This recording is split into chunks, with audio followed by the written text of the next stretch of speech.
तो नमस्कार। पंचशील गृह शिक्षा चैनल में आपका स्वागत है। भाइयों, आज दुनिया भर के वकीलों में एक अलग पहचान रखने वाले हमारे संविधान निर्माता बाबा साहब भीमराव अंबेडकर ने आज तक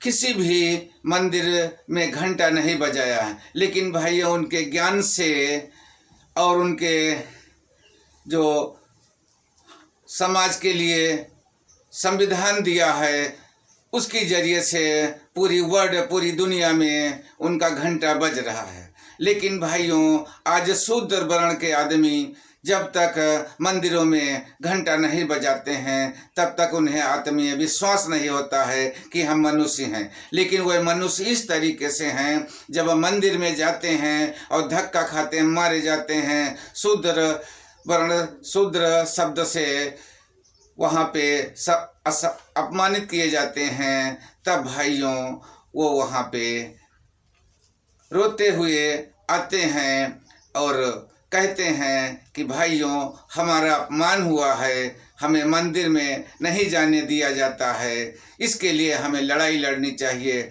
भाइयों, मंदिर के लिए बाबा साहब ने कभी नहीं लड़ाई लड़ी। बाबा साहब ने हमेशा शिक्षा और स्कूल और शोषित समाज के जीवन का स्तर सुधारने के लिए हर समय लड़ाई लड़ी।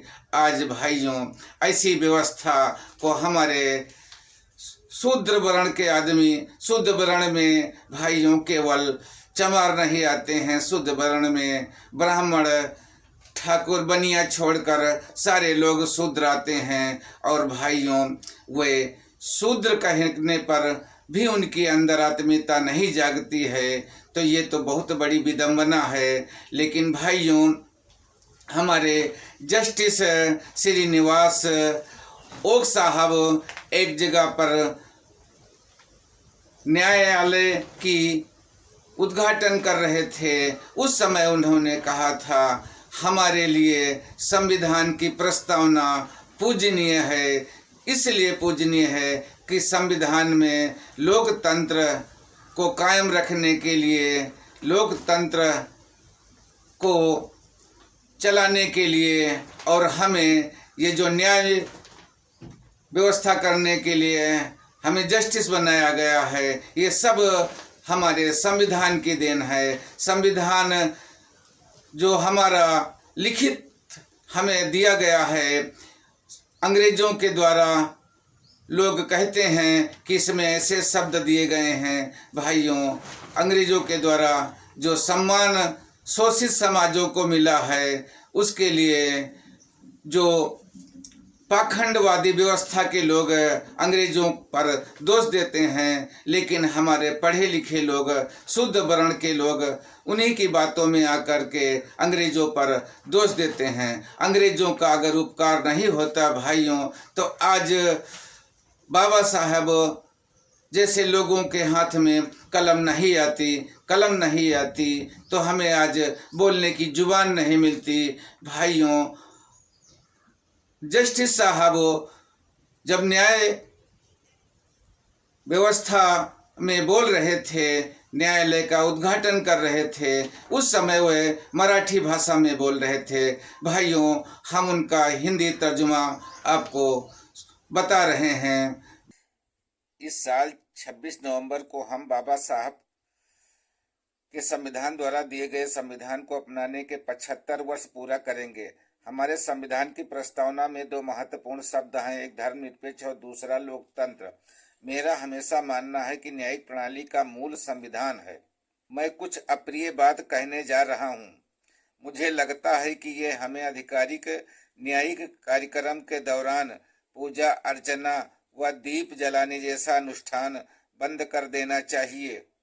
इसके बजाय हमें संविधान की प्रस्तावना की प्रति रखनी चाहिए और किसी कार्यक्रम को शुरू करने के लिए उसे प्रणाम करना चाहिए। संविधान के 75 वर्ष पूरे होने पर इसकी गरिमा बनाए रखने के लिए हमें नई प्रथा शुरू करनी चाहिए। अदालत व्यवस्था भले ही अंग्रेजों के द्वारा बनाई गई हो, लेकिन इसे संविधान द्वारा चलाया जाता है। अदालत संविधान द्वारा दी गई है। भाइयों, ऐसे जस्टिस हमारे भगवान के समान हैं।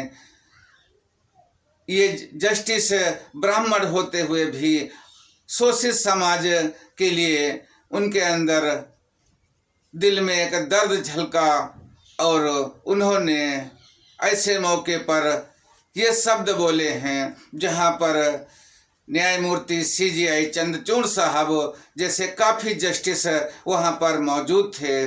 भाइयों, उस समय का जो ये मार्मिक दृश्य हम आपके सामने रखे हैं। भाइयों, ऐसे जस्टिस श्रीनिवास ओक साहब को मैं 100 बार सलाम कहता हूँ और भगवान से यही कामना करता हूँ कि जब कभी भी कोई न्यायाधीश मिले तो श्रीनिवास ओक जैसा मिले।